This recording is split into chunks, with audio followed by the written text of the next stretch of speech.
Yes. Good morning. खुश रहो, स्वस्थ रहो, सभी को एक एक मोल आशीर्वाद।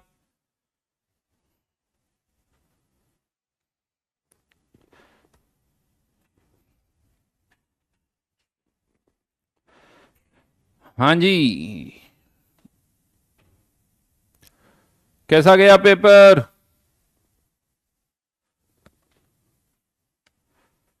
और आई थिंक आज तो हमें नया चैप्टर भी स्टार्ट करना है, केमिकल इक्विलिब्रियम। तो जल्दी से एक बार टेस्ट पेपर को गो थ्रू कर लेते हैं।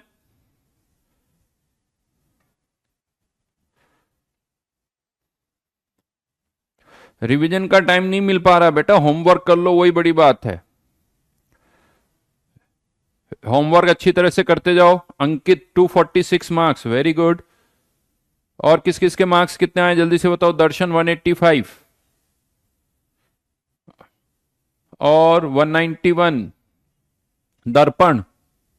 और किसके मार्क्स? जल्दी से मार्क्स लिखो, इधर उधर की बात नहीं। ठंडा।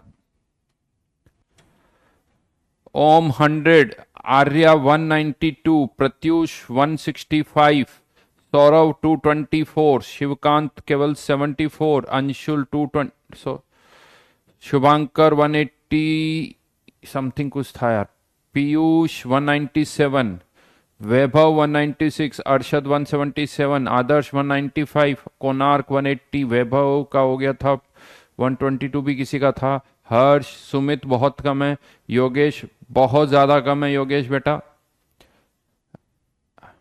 हरिओम 112, रौनक यू वाला 152 या समथिंग कुछ, हर्ष, प्रांजल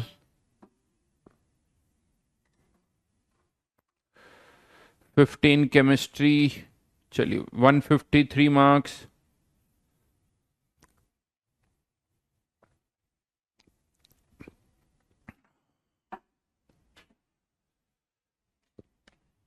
चलो जी, अब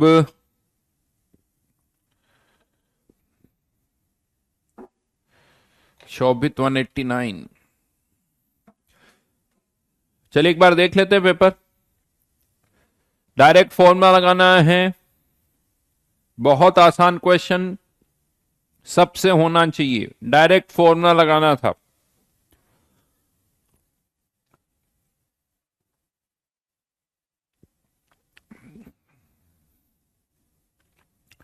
total effective number of voids अगर देखा जाए तो इसमें ये एक ऑक्टाहेड्रल वॉइड जिसका कंट्रीब्यूशन पूरा है, ये भी ऑक्टाहेड्रल वॉइड, ये भी ऑक्टाहेड्रल वॉइड, बट इसका कंट्रीब्यूशन 1/4 है, इसका कंट्रीब्यूशन भी 1/4 है, और इसका तो 1। और टेट्राहेड्रल वॉइड कितने आएंगे कह सकते हो? यहां पर इस प्लेन पर 1 2 3 4 4 टेट्राहेड्रल वॉइड पूरे पूरे आएंगे। तो 4 + 1 + 1/2 टोटल कर लेना।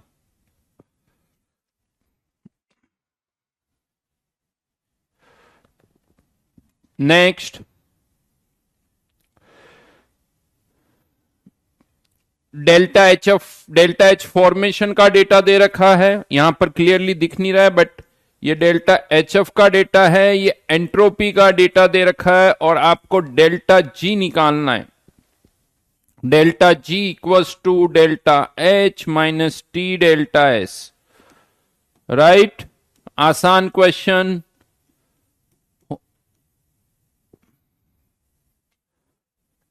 बहुत आसान है।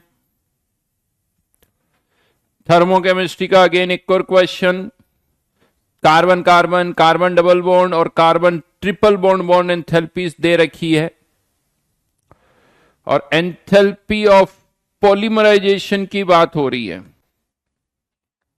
एंथैल्पी ऑफ पॉलीमराइजेशन की बात हो रही है। तो देखो यहां देखा जाए तो सी एच बॉन्ड तो जितने पहले थे उतने ही बाद में है। जितने पहले थे उतने ही बाद में हैं। एक तरह से देखा जाए तो क्या चेंज हुआ, अगर हम देखें तो यहां पर जो चेंज हुआ है, एक ट्रिपल बॉन्ड की जगह डबल बॉन्ड आ गया साहब, ट्रिपल बॉन्ड की जगह डबल बॉन्ड आ गया, और यहां पर दो आधे आधे सिंगल बॉन्ड और बन गए।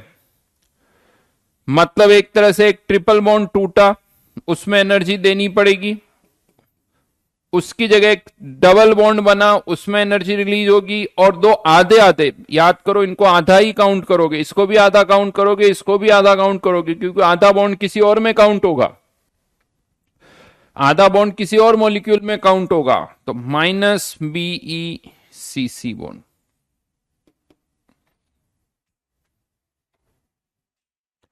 एन कुछ भी हो सकता बेटा, हमें पर मोल आंसर देना है। हमें इसका एक मोल अगर है तो बताना है कि पर मोल ऑफ टू ब्यूटाइन क्या होगा, पर मोल ऑफ 2 ब्यूटाइन क्या होगा वो बताना है।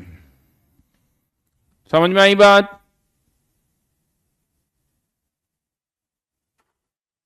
स्टोइकोमेट्री किसी की 5 हो अगर, लेकिन मुझे आंसर पर मोल देना है, पर मोल ऑफ है तो वो तो दे ही सकता हूं।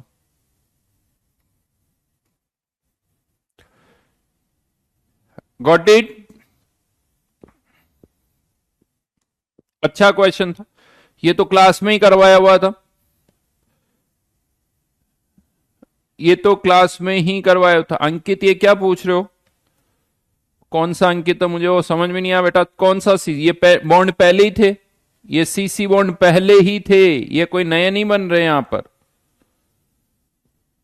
इसमें भी थे ये CC बॉन्ड, यहां पर भी CC बॉन्ड, तो ये कुछ नया नहीं बना।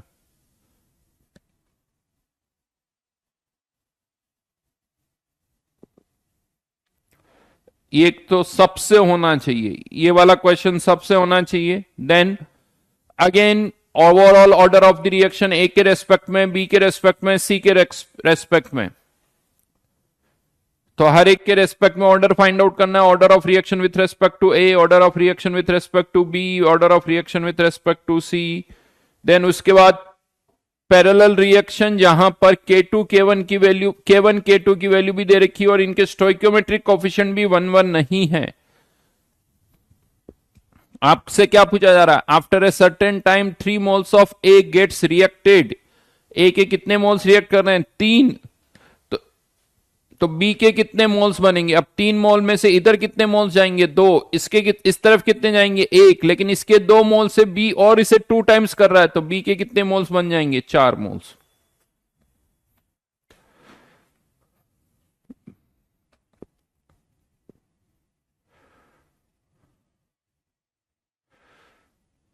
इनिशियल कंसंट्रेशन, इनिशियल रेट है, सॉरी, रेट वर्सेस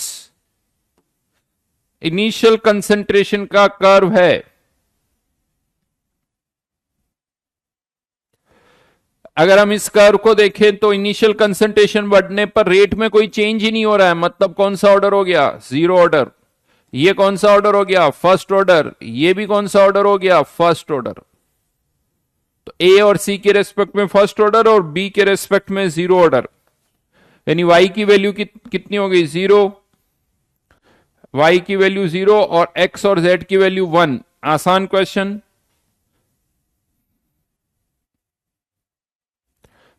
फॉर्मूला लगाना है ए और बी की एवरेज स्पीड का,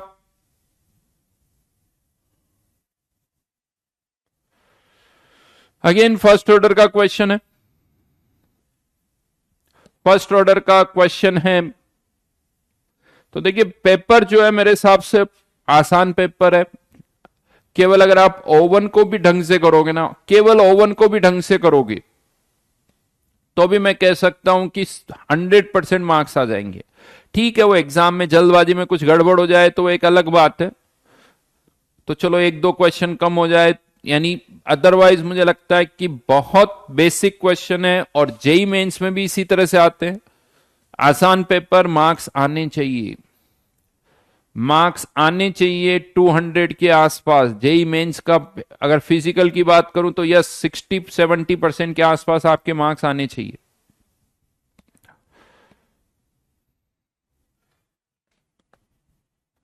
ठीक है, चलिए तो नया चैप्टर स्टार्ट कर देते हैं। श्री गणेश करें। Chemical equilibrium.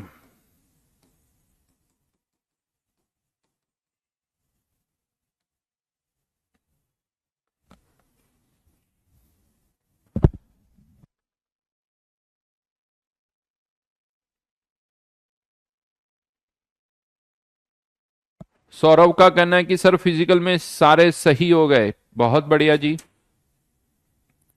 शीट डिस्कशन में क्या था, मैं भूल गया, होमवर्क क्या था? अच्छा, O1 और S1 पूरा दे दिया था।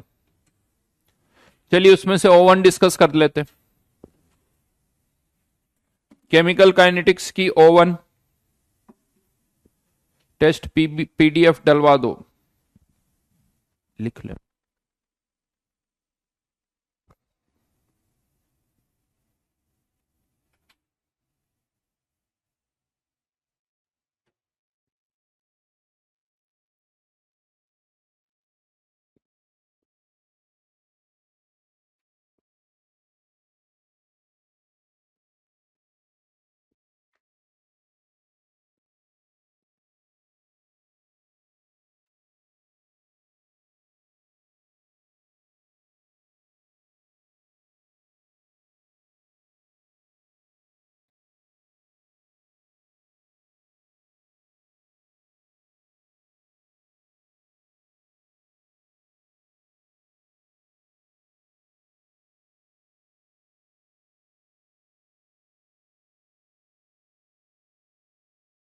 बोलिए केमिकल काइनेटिक्स में।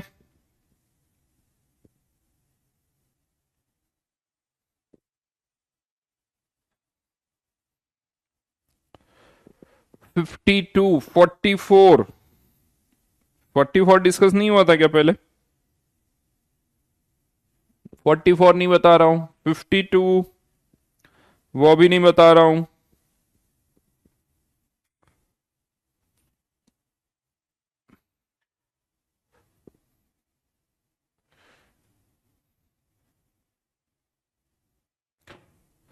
क्वेश्चन नंबर 55 में मिनिमम एनर्जी फॉर मॉलिक्यूल्स पूछा है, काइनेटिक एनर्जी नहीं पूछा है। मिनिमम एनर्जी कितनी होनी ही चाहिए थ्रेशोल्ड एनर्जी के बराबर। Kinetic energy minimum activation energy के बराबर होनी चाहिए, बट टोटल एनर्जी की अगर बात करूं तो वो थ्रेशोल्ड के बराबर होनी चाहिए। समझ में आई बात? तो क्वेश्चन नंबर 55 का आंसर कलकत्ता। बड़े अच्छे क्वेश्चन है, ढंग से करो, मैं बता रहा हूं बहुत सारी चीजें अपने आप समझ में आ जाएगी। और देखो थ्योरी पढ़ने के बाद बहुत जरूरी होता है कि हम क्वेश्चंस करें, उससे हमारी थ्योरी और स्ट्रोंग होती है, बातें और अच्छी तरह से समझ में आती है। और ये क्वेश्चन बहुत शानदार क्वेश्चन है, सही बता रहा हूं। अगर आप ढंग से सुन रहे हो मेरी लेक्चर्स को, उसके बाद इन क्वेश्चंस को करोगे, दोनों का कॉम्बिनेशन जो है ना, वो आपको जो रिजल्ट चाहिए वो लाके देगा। देखो सीधी सी बात है, दोनों चीजों का कॉम्बिनेशन अगर होगा तो। उसके बाद क्वेश्चन नंबर 64, कॉलिजन थ्योरी के सारे क्वेश्चंस हो गए। और इवन इसमें क्वेश्चन नंबर 57 देख लेना, क्या लिखा हुआ, large increase in rate of reaction for a rise in temperature is due to. Large increase क्यों होता है? तो आगरा ऑप्शन गलत है। Increase in number of collisions, number of collisions बढ़ेंगे लेकिन उसके कारण स्पीड नहीं बढ़ती है। स्पीड किसके कारण बढ़ती है? Increase in the number of activated molecules. अब ज्यादा मॉलिक्यूल्स उस बैरियर को क्रॉस कर पाते हैं, ज्यादा मॉलिक्यूल्स के पास जो काइनेटिक एनर्जी होती है वो एक्टिवेशन एनर्जी से ज्यादा हो जाती है, इसीलिए प्रोडक्ट ज्यादा बनता है। क्वेश्चन नंबर ये ढंग से करना, 55, 53, 54, 55, 56, 57। चलिए 64 पर आते हैं। इसका फॉर्मूला मैंने लिखवाया था क्वेश्चन नंबर 64 का, e की पावर माइनस EA बाय RT। ये क्या है? फ्रैक्शन ऑफ मॉलिक्यूल्स जिनकी काइनेटिक एनर्जी एक्टिवेशन एनर्जी से ज्यादा होगी, इसको किससे मल्टीप्लाई कर दो, 100 से, तो ये क्या आ जाएगा, परसेंटेज, जो कि इस क्वेश्चन में दे रखा है 3.8 इंटू 10⁻⁻16।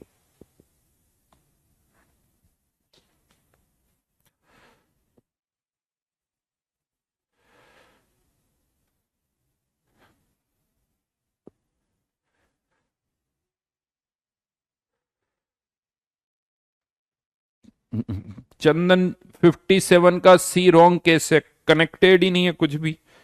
क्या टेम्परेचर बढ़ाने पर एक्टिवेशन एनर्जी कम होती है चंदन? कोई कनेक्शन नहीं। एक्टिवेशन एनर्जी टेम्परेचर बढ़ने पर, कम होने पर चेंज नहीं होती है। Activation energy is independent of temperature. Next, आगे बोलिए। 62 हो जाएगा। 73, क्वेश्चन नंबर 72 भी थोड़ा हिंट दे देता हूं। क्वेश्चन नंबर 72 जहां लिखा हुआ है फास्ट रिएक्शन है, क्वेश्चन नंबर 72 में ऊपर ही ऊपर देखिए, जो फर्स्ट स्टेप है वो फास्ट है। फास्ट स्टेप का मतलब होता है कि उसका रेट कांस्टेंट कम है। सॉरी, फास्ट स्टेप का मतलब है रेट कांस्टेंट ज्यादा, और रेट कांस्टेंट ज्यादा मतलब एक्टिवेशन एनर्जी कम। तो क्वेश्चन नंबर 72 में जो फर्स्ट स्टेप है उसकी एक्टिवेशन एनर्जी कम होनी चाहिए, और उसकी फॉरवर्ड और बैकवर्ड दोनों एक्टिवेशन एनर्जी कम होनी चाहिए। उसके अकॉर्डिंग अगर हम देखें तो कैलकाटा ऑप्शन जो है वो गलत हो जाएगा। उसके बाद ये कहा जा रहा है कि K1 is much smaller than K2, तो K1 कम है मतलब इसकी एक्टिवेशन एनर्जी ज्यादा है साहब। तो सबसे ज्यादा एक्टिवेशन एनर्जी किसकी है? सेकंड स्टेप की। तो उस हिसाब से अगर हम देखें तो दिल्ली ऑप्शन भी गलत हो गया। अब बचा क्या? आगरा और बॉम्बे ऑप्शन। आगरा और बॉम्बे में कैसे डिसाइड किया जाए कि कौन सा सही है? तो क्वेश्चन की फर्स्ट लाइन में लिखा हुआ है कि जो गिवन रिएक्शन है वो एक्सोथर्मिक है। Given reaction exothermic. अब आप चेक करके बताओ कि आगरा और बॉम्बे में कौन एक्सोथर्मिक है और कौन एंडोथर्मिक है, उससे आंसर डिसाइड होगा। तो answer is Agra. Basic question है, बहुत आसान क्वेश्चन है। बिल्कुल सही विजय, सानिया, वंश। Question number 63। क्वेश्चन नंबर 63 में मैंने आपको बताया था, जीरो ऑर्डर रिएक्शन के एग्जांपल्स बताए थे। तो यहां पर ये जीरो ऑर्डर रिएक्शन का ही एग्जांपल है, ई और एस। यहां पर ये एंजाइम कैटेलाइज्ड रिएक्शन है, जिसमें ये एंजाइम सबस्ट्रेट से अटैच होके एक इंटरमीडिएट बना रहा है, जो कि एक प्रोडक्ट में कन्वर्ट हो रहा है। यानी 3 स्टेप में रिएक्शन हो रही है, और ये उसका कर्व दे रखा है।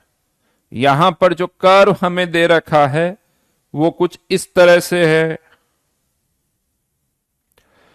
यहां से यहां ये फर्स्ट स्टेप है, E plus S, E S, फिर उसके बाद ये ई पी, और फिर finally E plus P.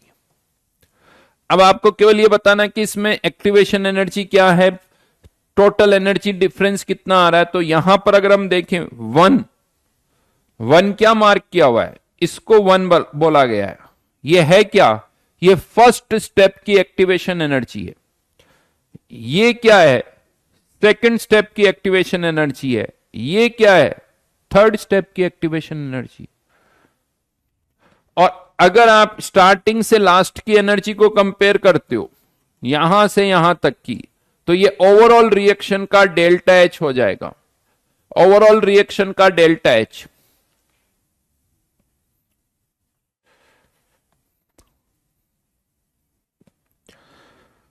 Next,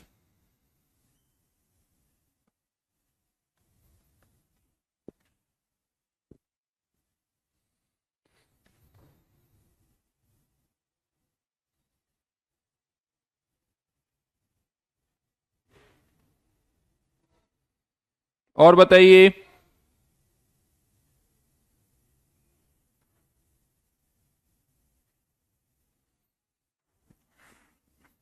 67,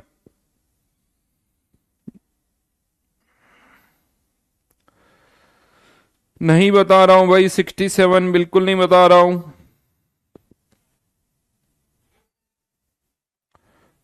question number 65 में जिसका स्लोप ज्यादा होगा उसकी एक्टिवेशन एनर्जी भी ज्यादा, नेगेटिव डायरेक्शन की मैग्नीट्यूड की बात कर रहा हूं। ये जिसका ज्यादा होगा क्वेश्चन नंबर 65 में उसका स्लोप ज्यादा होगा, यानी ए और बी में से देखा जाए तो ए का स्लोप ज्यादा है मैग्नीट्यूड वाइज, इसलिए ए की एक्टिवेशन एनर्जी ज्यादा है, बी की एक्टिवेशन एनर्जी कम है। ए की एक्टिवेशन एनर्जी ज्यादा तो बी वाली रिएक्शन फास्ट होगी।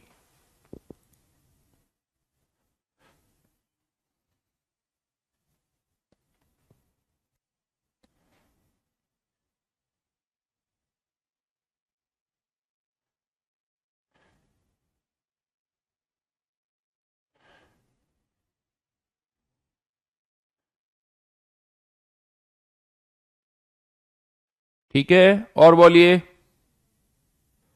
हर्ष, यार ज्यादा बात समझ में आई नहीं मुझे तुम्हारी। 66 में क्या बताना रह गया बेटा, क्लास में बता चुका हूं।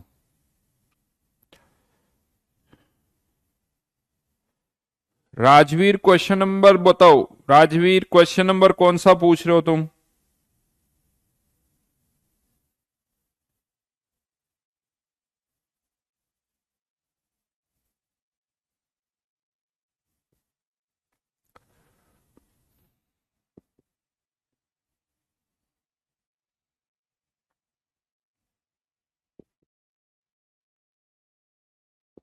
Question number 65।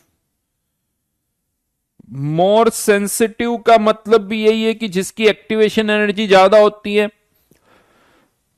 जिसकी एक्टिवेशन एनर्जी ज्यादा होगी टेम्परेचर बढ़ाने पर उस पर इफेक्ट ज्यादा होगा, मतलब दैट इज मोर सेंसिटिव। जिसकी एक्टिवेशन एनर्जी ज्यादा होगी उसके कर्व का जो स्लोप होगा वो भी ज्यादा होगा।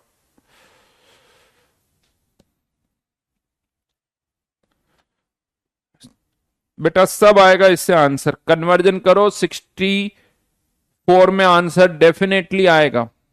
जो मैंने बताया इससे आंसर आएगा, कहीं कोई प्रॉब्लम नहीं है, कन्वर्जन प्रॉपर करना। चलिए डन, अब आगे बढ़ रहे हैं। हेडिंग तो कहीं डाल दी थी यार मैंने, केमिकल इक्विलिब्रियम की भी।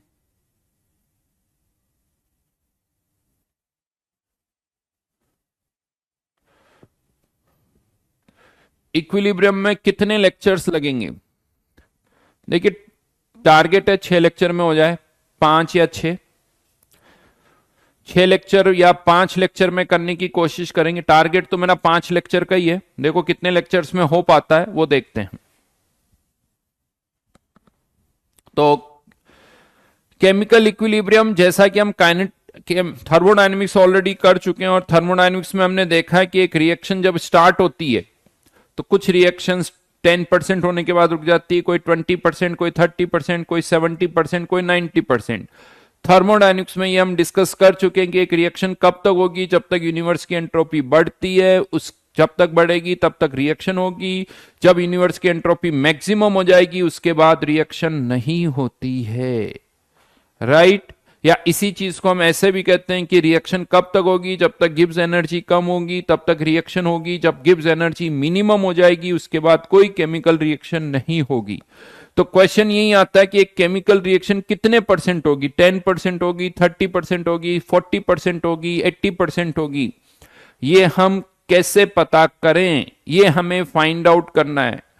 तो ये जो चैप्टर है इसका यही ऑब्जेक्टिव है कि एक रिएक्शन कितने परसेंट होगी, 10% होगी या 70% होगी या 90% होगी या 99.9% होगी, उसकी हम यहां पर बात करेंगे। तो लिखिए यहां पर एक line, this chapter mainly deals with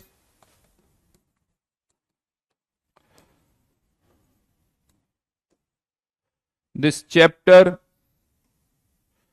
mainly deals with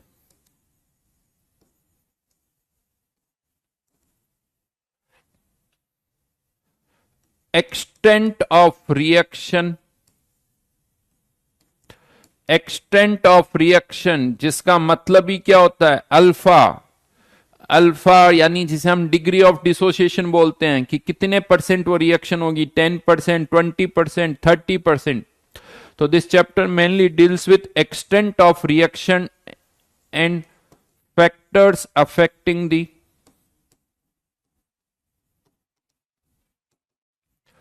extent of reaction.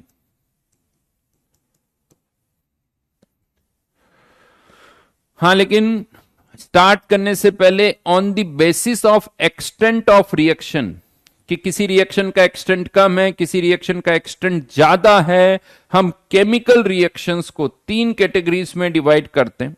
In chemical reactions को 3 कैटेगरीज में डिवाइड करने जा रहे हैं हम. रिएक्शंस जिनका अल्फा जो है, रिएक्शंस जिनका अल्फा जो है वो ऑलमोस्ट 1 हो, जिनका अल्फा ऑलमोस्ट 1 हो, रिएक्शन जिनका अल्फा ऑलमोस्ट 0 हो, और रिएक्शन जिनका अल्फा 0 से 1 के बीच में हो. मतलब क्या है? अगर जिनका अल्फा ऑलमोस्ट 1 है मतलब 100%. मैंने ऑलमोस्ट 1 क्यों लिखा है उसका कारण मैं बता दूं. कोई रिएक्शन दुनिया में एग्जैक्टली 100% नहीं होती है. कोई भी रिएक्शन एग्जैक्टली 100% नहीं होती, चाहे वो 99.999999999 हो जाए, 100% तो कोई भी नहीं होती. और कोई भी रिएक्शन 0% भी नहीं होती. यानी दुनिया के कोई से भी 2 सब्सटेंस को मिक्स कर दो, कुछ ना कुछ तो वो रिएक्ट करेंगे, बट वो समटाइम्स इतना कम रिएक्ट करते हैं कि आपको और हमें लगता है कि तो रिएक्ट ही नहीं कर रहा है. वो भी रिएक्ट करते हैं, बट 5-10 एटम, 15 एटम, 100-200 एटम्स भी रिएक्ट कर जाए तो आपको और मुझे पता ही नहीं चलेगा कि रिएक्शन हो रही है. तो इसीलिए मैंने यहां पर ऑलमोस्ट 1 और ऑलमोस्ट 0 लिखा है. तो रिएक्शन जिनका अल्फा ऑलमोस्ट 1 हो, मतलब इन रिएक्शंस का अल्फा अच्छा खासा होता है, यानी ये रिएक्शन अच्छी खासी फॉरवर्ड में जाती है. सेकंड जिनका अल्फा 0 है मतलब बहुत कम होती है. और थर्ड जिनका अल्फा 0 से 1 के बीच में है. 0 से 1 के बीच में मतलब कभी 10, कभी 20, कभी 30, कभी 50, कभी 90. तो ये 3 कैटेगरीज में हम डिवाइड कर सकते हो और कह सकते हो कि इस चैप्टर में जो हमारा डिस्कशन होगा वो इसी पर होगा. डिस्कशन जो होगा वो इसी पर होगा. इस चीज को मैं थोड़ा सा आपको ग्राफिकली अगर समझाऊं तो जिन रिएक्शंस का अल्फा 1 है, अगर मैं उनकी बात करूं तो उनमें कॉन्सेंट्रेशन वर्सेस टाइम का अगर कर्व है, लेट से कोई भी reaction reactant converting into product की मैं बात कर रहा हूं, तो अगर जिनका अल्फा ऑलमोस्ट 1 है, इसमें पता है क्या होगा, रिएक्टेंट की कंसंट्रेशन फाइनली 0 हो जाएगी. ये रिएक्टेंट की कंसंट्रेशन है जो कि फाइनली 0 हो जाएगी. ये कर्व कैसे डिक्रीज कर रहा है इससे कोई फर्क नहीं पड़ता, बस डिक्रीज कर रहा है. अभी ये ध्यान रखना, वो स्ट्रेट लाइन भी हो सकती है, शेप कुछ भी हो सकता है, बट ये रिएक्टेंट की कंसंट्रेशन कम हो रही है. और जैसे जैसे रिएक्टेंट की कंसंट्रेशन कम होगी प्रोडक्ट की कंसंट्रेशन बढ़ेगी. यानी ये प्रोडक्ट की कंसंट्रेशन. साहब रिएक्शन कौन सी है? आर कन्वर्टिंग इनटू पी, तो ये पी की कंसंट्रेशन. फाइनली रिएक्टेंट की कंसंट्रेशन ऑलमोस्ट 0 हो गई, प्रोडक्ट की कंसंट्रेशन जो इनिशियल कंसंट्रेशन थी रिएक्टेंट की उसके बराबर हो गई. जबकि यहां पर क्या होगा, अगर अल्फा ऑलमोस्ट 0 है तो यहां पर क्या होगा, रिएक्टेंट की कंसंट्रेशन में चेंज बहुत कम आएगा. रिएक्टेंट की कंसंट्रेशन में जो चेंज होगा, ये मैंने फिर भी ज्यादा दिखा दिया आपको ताकि कर्व अलग से दिख जाए, कर्व अलग से दिख जाए. बट अदरवाइज यूं कह सकते हो कि रिएक्टेंट बहुत कम प्रोडक्ट में कन्वर्ट हो रहा है. प्रोडक्ट की कंसंट्रेशन ऑलमोस्ट क्या है? 0. यहां पर रिएक्टेंट की कंसंट्रेशन ऑलमोस्ट क्या हो गई? 0.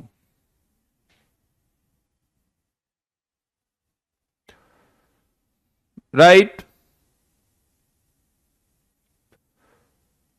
और अगर थर्ड केस है, अगर थर्ड केस यहां पर है तो ये कर्व कुछ इस तरह से होगा, समथिंग लाइक दिस. हाँ, लेकिन इन सब में क्या हो रहा है, अगर हम एक चीज नोटिस करें, इन सब में एक चीज हम नोटिस करें, एक टाइम जब आएगा तब रिएक्टेंट और प्रोडक्ट की कंसंट्रेशन कांस्टेंट हो जाएगी. यहां पर हम देखें तो इस टाइम के बाद रिएक्टेंट और प्रोडक्ट की कंसंट्रेशन कांस्टेंट हो गई. यहां पर भी अगर हम देखें तो एक पर्टिकुलर टाइम के बाद रिएक्टेंट और प्रोडक्ट की कंसंट्रेशन कांस्टेंट हो गई, यहां पर भी एक पर्टिकुलर टाइम के बाद रिएक्टेंट और प्रोडक्ट की कंसंट्रेशन कांस्टेंट हो गई।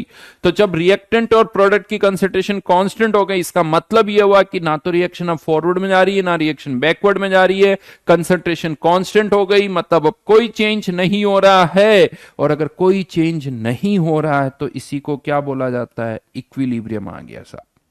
यानी जब कंसंट्रेशन कांस्टेंट हो जाए तो उस स्टेट को हम क्या कहते हैं, state of equilibrium. State of equilibrium, यहां पर भी लिख देना state of equilibrium. State of equilibrium मतलब इक्विलिब्रियम की स्टेट, यानी अब कोई चेंज नहीं हो रहा है, मतलब हर रिएक्शन में इक्विलिब्रियम आता है, हर रिएक्शन में इक्विलिब्रियम आता है। ये जो थर्ड कर्व है ये कट कर भी सकता है, नहीं भी कर सकता है, बहुत सारे ऑप्शन है। मुझे एक बनाना था तो मैंने कोई एक बना दिया, बट यहां पर दिख रहा है कि हाँ रिएक्टेंट की कंसंट्रेशन भी चेंज हो रही है, प्रोडक्ट की भी चेंज हो रही है, फाइनली ना रिएक्टेंट की कंसंट्रेशन जीरो ना प्रोडक्ट की कंसंट्रेशन जीरो। समझ में आई मेरी बात? कट कर भी सकता है, फाइनली प्रोडक्ट की कंसंट्रेशन ज्यादा हो सकती है, रिएक्टेंट की भी ज्यादा हो, या तो रिएक्टेंट की प्रोडक्ट से ज्यादा होगी या प्रोडक्ट की रिएक्टेंट से ज्यादा होगी।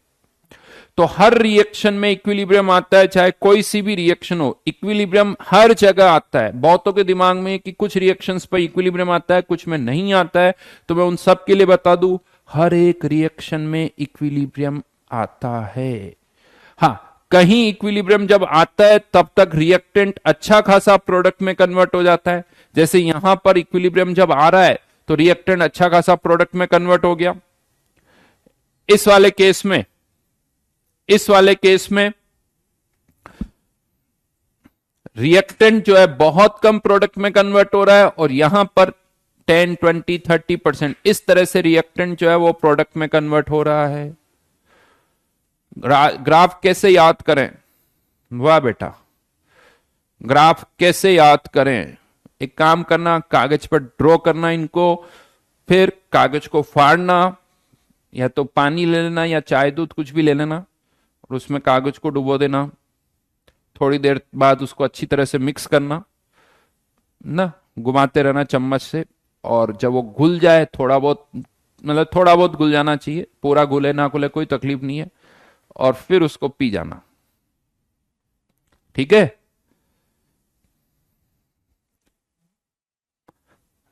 पसंद आया मेरा तरीका?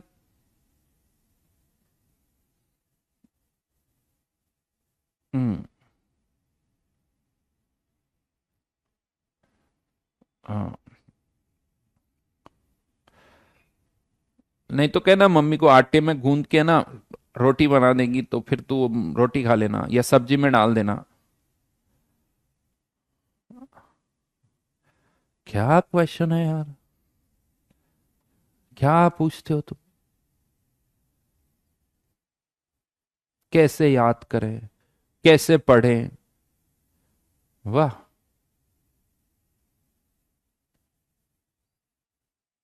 अच्छा अच्छा यार, सुनो सुनो, थोड़ा उसमें शक्कर भी डाल देना यार, भूल गया था मैं कहना, बहुत जरूरी है, शक्कर भी डालना उसको पानी में मिक्स करके।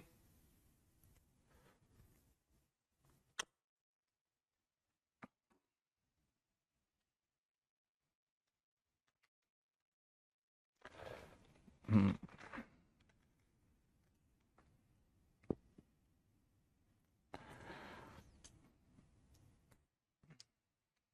स्वादानुसार।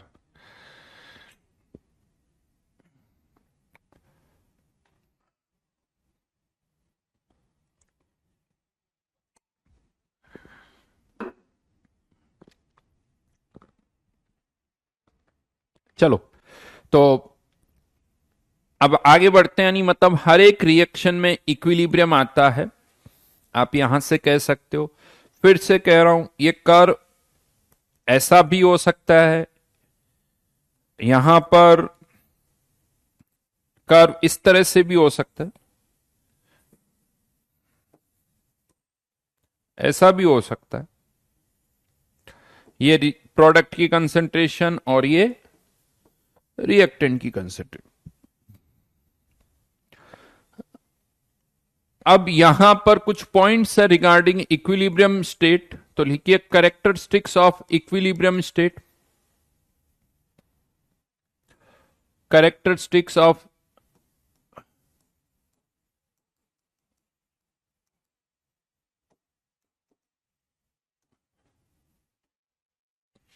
equilibrium state.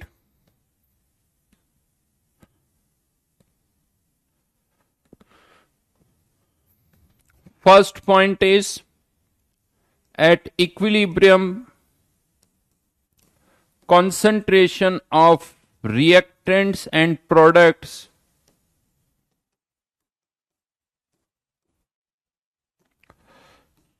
become constant.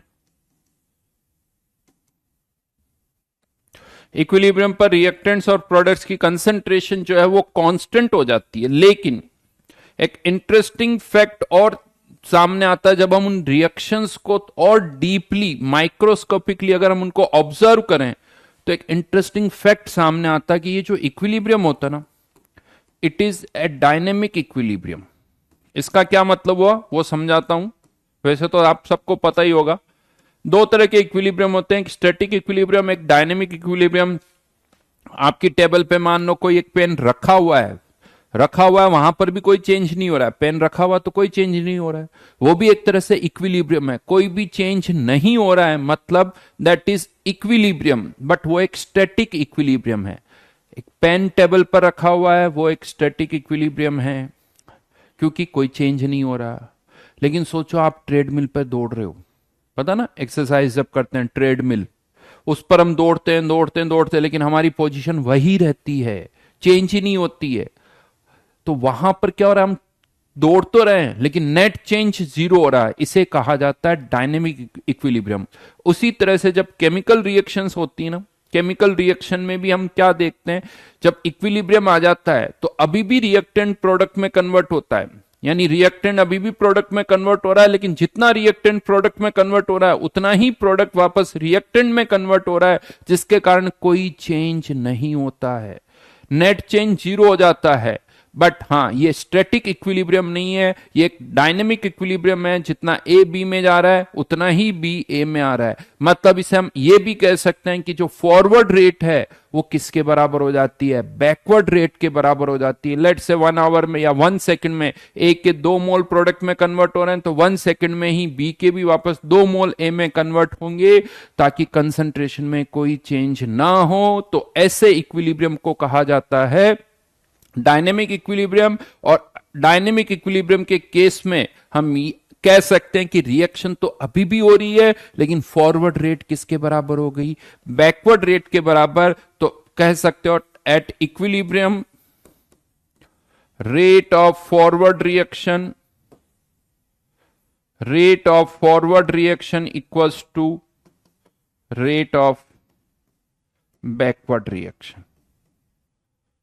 Short में इसे हम ऐसे लिख सकते हैं, rate of forward reaction equals to rate of backward reaction. समझ में आई मेरी बात?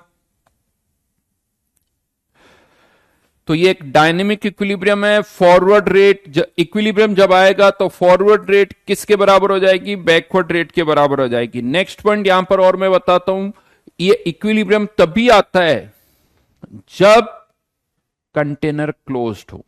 लॉजिक सुन लो, क्यों ऐसा कह रहा हूं, क्योंकि इसको आप एंट्रोपी से समझोगे तो ज्यादा जल्दी समझ में आएगा। अगर एक ओपन कंटेनर है तो एंट्रोपी की कोई लिमिट ही नहीं है, एंट्रोपी बढ़ती जाएगी बढ़ती जाएगी बढ़ती जाएगी, क्योंकि वॉल्यूम स्पेस अवेलेबल है तो वॉल्यूम बढ़ेगा, वॉल्यूम और बढ़ेगा, तो कभी भी एंट्रोपी की मैक्सिमम वैल्यू नहीं आएगी, इसीलिए इक्विलिब्रियम कभी भी नहीं आएगा। इक्विलिब्रियम के लिए क्या जरूरी कि जो भी कंडीशन है उस पर एंट्रोपी मैक्सिमम हो जाए, वो एक क्लोज्ड कंटेनर में ही हो सकता है, चाहे लिक्विड हो, चाहे सॉलिड हो, चाहे गैस हो, क्लोज्ड कंटेनर होना चाहिए तभी इक्विलिब्रियम आएगा। एक ओपन कंटेनर में कभी इक्विलिब्रियम नहीं आता है। तो next point, equilibrium can be achieved in a closed container. Equilibrium can be achieved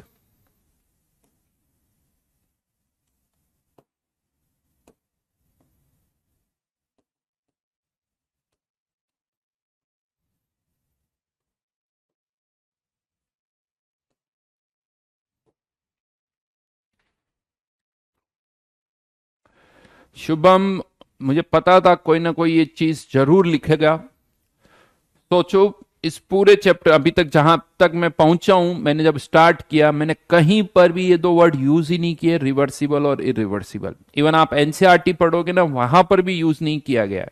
और थर्मोडायनेमिक्स में भी मैंने आपको ये मना कर दिया था, रिवर्सिबल और इरिवर्सिबल रिएक्शन ये वर्ड मत यूज करो। हर रिएक्शन में रिएक्टेंट प्रोडक्ट में कन्वर्ट होता है, और प्रोडक्ट जो है वो किस में कन्वर्ट होता है, reactant. Equilibrium can be achieved in a closed container only, right. तो ये मैंने आपको थर्मोडायनेमिक्स में भी मना किया था। रिएक्शंस, हर रिएक्शन में रिएक्टेंट जो है वो प्रोडक्ट में कन्वर्ट होता है, प्रोडक्ट वापस रिएक्टेंट में कन्वर्ट होता है, किसी में टेंडेंसी कम, किसी में टेंडेंसी ज्यादा। चाहे आप एरो की डायरेक्शन कैसे भी बनाओ, सिंगल डायरेक्शन वाला एरो बनाओ, डबल डायरेक्शन वाला एरो बनाओ, मैंने कहा था इक्वलिटी लगा दो, हैशटैग लगा दो, हर रिएक्शन में ए से बी बनता है, बी से ए बनता है, ये ध्यान रखना।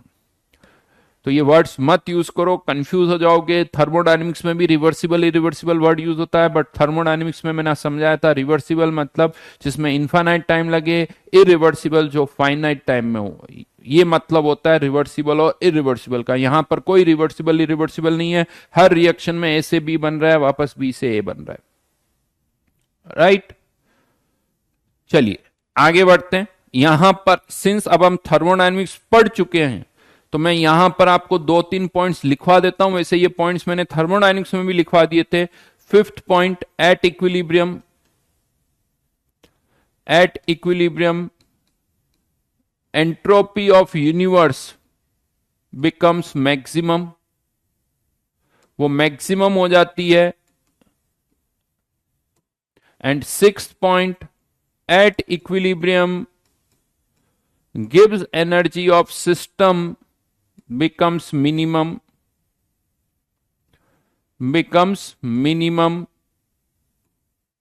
और इसके अलावा चाहो तो एक और पॉइंट लिख सकते हो, at equilibrium dg by dn, जिसे हम क्या कहते हैं, डेल्टा जी लिख देते हैं, delta ji which is dg by dn, ये क्या हो जाता है, जीरो हो जाता है।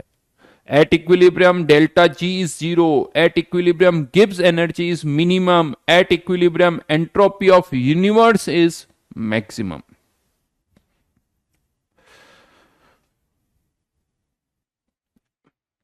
तो ये कैरेक्टरिस्टिक्स ऑफ इक्विलिब्रियम स्टेट है। और यहीं पर चाहो तो एक पॉइंट और लिख सकते हो, जो कैटलिस्ट होता है ना, वो इक्विलिब्रियम की स्टेट में कोई चेंज नहीं करता। अगर एक रिएक्शन में आप कैटलिस्ट डाल दोगे, तो अगर पहले रिएक्शन 30% हो रही थी, तो अभी भी 30% पर ही तक ही रिएक्शन होगी। अगर पहले 70% रिएक्शन हो रही, तो अभी भी रिएक्शन 70% ही होगी, लेकिन उसमें लगने वाला जो टाइम है वो कम हो जाएगा। तो a catalyst has no effect on state of equilibrium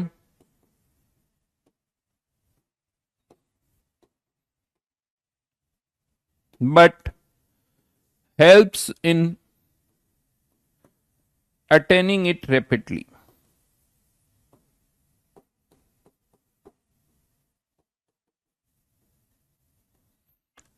helps in attaining it rapidly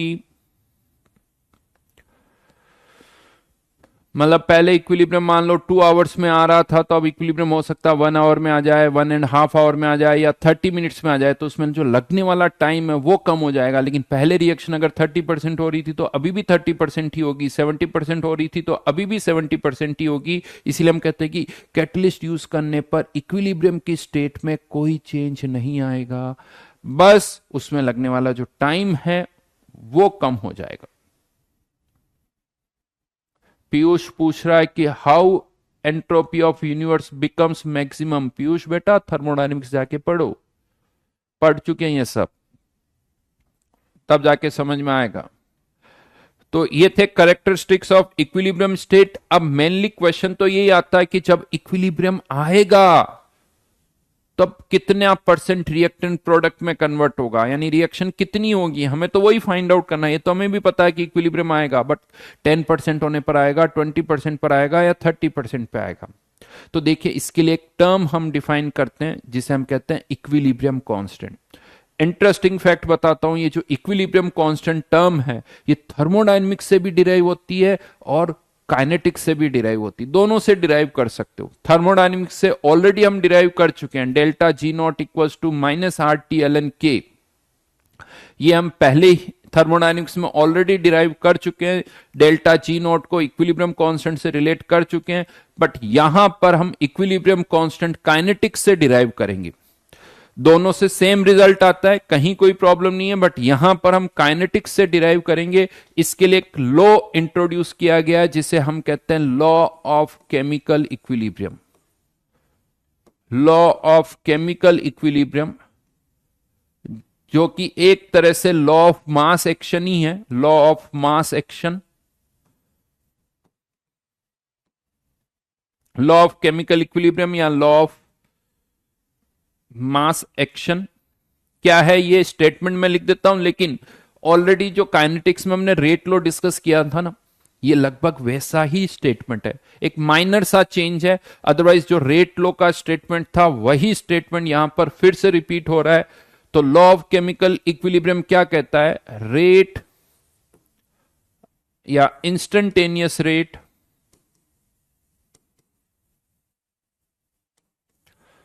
is directly proportional to the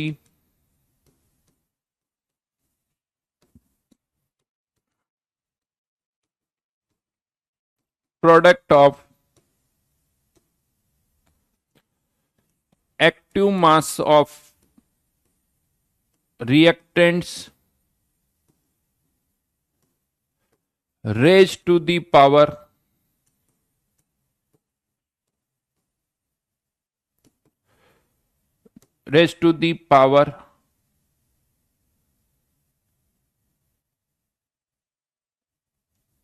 a number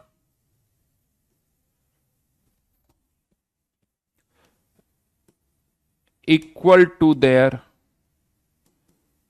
stoichiometric coefficient। यानी यहां पर जब हम पावर की बात कर रहे हैं तो हम ये कह रहे हैं कि जो पावर होगी वो उनके स्टोइकियोमेट्रिक कोफिशिएंट के बराबर होगी। सही पूछो तो ये गलत है, अगर एक्चुअल में देखा जाए तो ये सही नहीं है, बट यहां पर केमिकल इक्विलिब्रियम में हम यही करते हैं, जो भी स्टोइकियोमेट्रिक कोफिशिएंट होता है आप कह सकते हो वही उसकी पावर मान लो, उसी को ऑर्डर मान लिया जाता है। मतलब आप ये भी कह सकते हो कि एक तरह से उन्हें हम एलिमेंट्री मान के कर रहे हैं, जो कि सही नहीं है। लेकिन अगर क्वेश्चन में आपको ऑर्डर नहीं दे रखा अलग से तो हमें यही करना होगा। अगर किसी क्वेश्चन में दे रखा नहीं आपको तो ऑर्डर इसका 1 लेना, इसका 2 लेना, इसका 3 लेना, तब तो ठीक है, जो क्वेश्चन में दे रखा वो कर लेंगे। अदरवाइज जो भी स्टोइकियोमेट्रिक कोफिशिएंट है वही उस रिएक्शन का पावर हो जाएगा, या उसी को आप ऑर्डर कह सकते हो। यानी केमिकल इक्विलिब्रियम चैप्टर की अगर मैं बात करता हूं, लेट से ये कोई रिएक्शन है A plus B converting into C, और इसकी अगर मैं फॉरवर्ड रेट की बात करता हूं तो forward rate K forward active mass of A into active mass of B। Active mass को आपको पहले से पता है, ये केमिकल काइनेटिक्स में हम अच्छी तरह से डिस्कस कर चुके हैं कि एक्टिव मास को मोलर कंसंट्रेशन की टर्म में भी लिखा जा सकता है, पार्शियल प्रेशर की टर्म्स में भी लिखा जा सकता है। तो यहां पर अभी मैं मोलर कंसंट्रेशन की टर्म्स में लिख रहा हूं, लेकिन यहां पर हम A की पावर स्मॉल a, बी की पावर स्मॉल b, और अगर बैकवर्ड रेट की बात करें तो backward rate constant into concentration of c की पावर c। यहां पर जो स्टोइकियोमेट्रिक कोफिशिएंट है वही हमारे क्या हो गए, ऑर्डर हो गए, वही A और B के रेस्पेक्ट में ऑर्डर हो गए। तो यहां पर A की पावर A, B की पावर B, चाहो तो कंसंट्रेशन की टर्म्स में लिखो, चाहो तो आप प्रेशर की टर्म्स में लिख सकते हो। और एट इक्विलिब्रियम, जब इक्विलिब्रियम आएगा तो फॉरवर्ड रेट किसके बराबर होगी, बैकवर्ड रेट के बराबर, मतलब KF into concentration of A into concentration of B, और यहां पर KB into concentration of C। और अगर हम इसी को रीअरेंज करें तो K F upon K B concentration of C की power C upon concentration of A की power A into concentration of B की पावर बी। और ऑलरेडी काइनेटिक्स में हम पढ़ चुके हैं ये जो के एफ के बी होते हैं ये किसी रिएक्शन के लिए तभी चेंज होते हैं जब आप टेम्परेचर चेंज कर रहे हो। तो मतलब ये रेशियो तभी चेंज होगा जब टेम्परेचर चेंज होगा। तो इसी रेशियो को हम क्या कह देते हैं, इक्विलिब्रियम कांस्टेंट। इक्विलिब्रियम कांस्टेंट की वैल्यू किसके बराबर आ गई, के एफ अपॉन के बी, या इक्विलिब्रियम पर सी की कंसंट्रेशन की पावर सी और ए और बी की कंसंट्रेशन की पावर ए और बी। एक तरह से यहां पर हमने एक टर्म डिफाइन कर दी जिसको हम कहते हैं इक्विलिब्रियम कांस्टेंट, जिसको कहा जाता है equilibrium constant.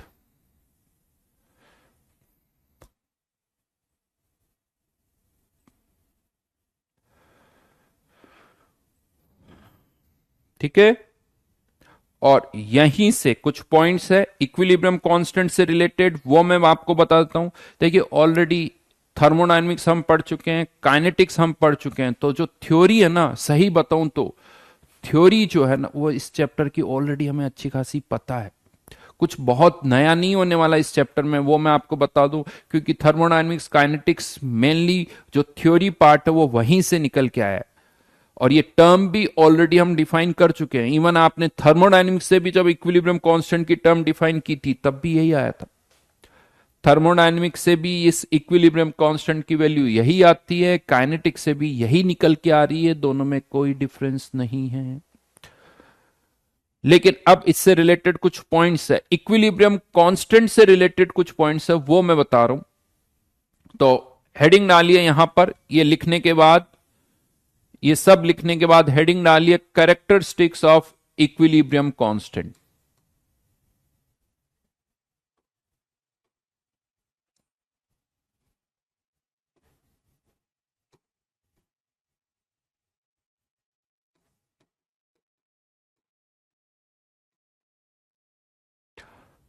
And first characteristic is, ये जो इक्विलिब्रियम कांस्टेंट टर्म हमने डिफाइन की है ये किसके बराबर है, के एफ अपॉन के बी। और के एफ अपॉन के बी तभी चेंज होते हैं जब टेम्परेचर चेंज होगा। इसका मतलब इक्विलिब्रियम कांस्टेंट की वैल्यू भी तभी चेंज होगी जब टेम्परेचर चेंज करोगे।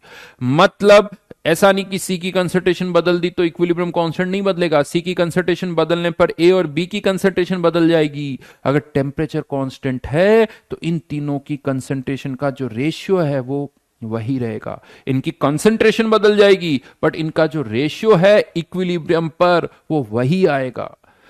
तीनों का रेशियो जो है, मान लो आप में से कोई एक स्टूडेंट कंटेनर में ए और बी के 5-5 मोल डालता है, कोई और स्टूडेंट ए के 5 डालता है, बी के 10 डालता है, दो अलग अलग कंटेनर में रिएक्शन हो रही है। एट द एंड दोनों कंटेनर में ये जो रेशियो होगा वो सेम होगा, अगर दोनों का टेम्परेचर सेम है तो। वो अलग अलग नहीं होगा। तो फर्स्ट पॉइंट यहां पर लिखिए, for a given reaction, for a given reaction equilibrium constant depends only on temperature, depends only on temperature मतलब किसके इंडिपेंडेंट है, इट इज, सेकेंड पॉइंट में लिख दो, it is independent of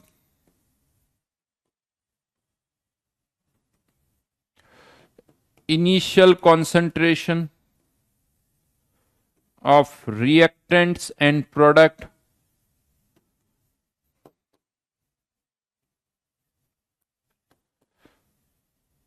shape and size of the container। Container का shape कैसा है, container की साइज क्या है, इससे कोई मतलब नहीं है। चाहे कैसा भी शेप हो, कैसी भी साइज हो, ए और बी के कितने भी मोल्स डाले हो, इक्विलिब्रियम कांस्टेंट की वैल्यू तो तभी बदलेगी जब टेम्परेचर बदलोगे, अदरवाइज उसमें कोई चेंज नहीं होगा। तो ये दो पॉइंट्स तो हमने यहां पर लिखे। बात किसकी कर रहा हूं, कैरेक्टरिस्टिक्स ऑफ इक्विलिब्रियम कांस्टेंट। पहले भी हमने कैरेक्टरिस्टिक्स लिखे थे, वो इक्विलिब्रियम स्टेट के थे, ये इक्विलिब्रियम कांस्टेंट के हैं। दोनों में डिफरेंस ध्यान रखना, इक्विलिब्रियम स्टेट और इक्विलिब्रियम कांस्टेंट।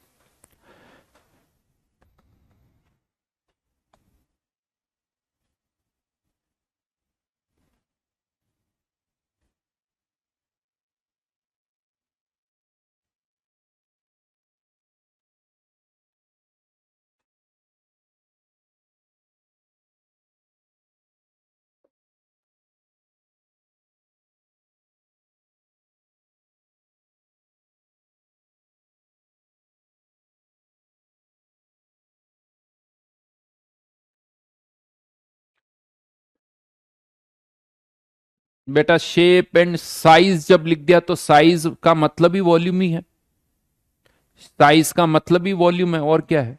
साइज कम कर दो, साइज बढ़ा दो, वॉल्यूम कम कर दो, वॉल्यूम बढ़ा दो।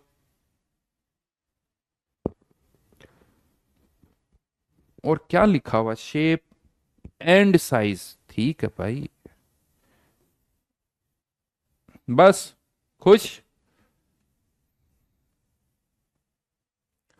Next, third point.